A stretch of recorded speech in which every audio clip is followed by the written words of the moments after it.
Welcome to Construction Day channel.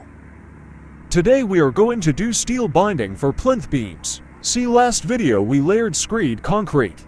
We use 16mm bar for plinth beams. And this beam size is 300mm. For stirrups use 6mm mild steel. To stirrup space is 150mm.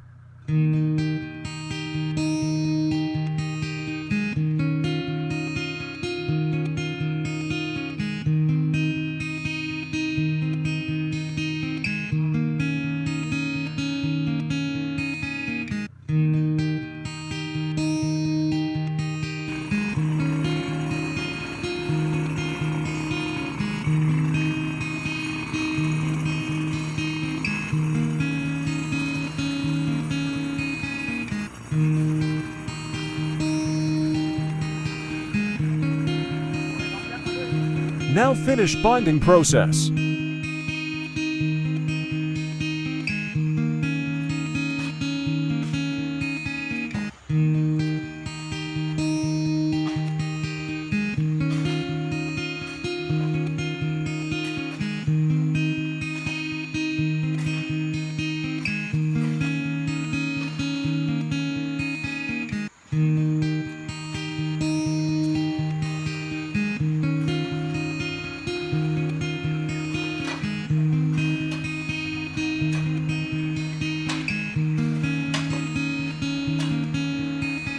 See next video. Plinth beam shutter works.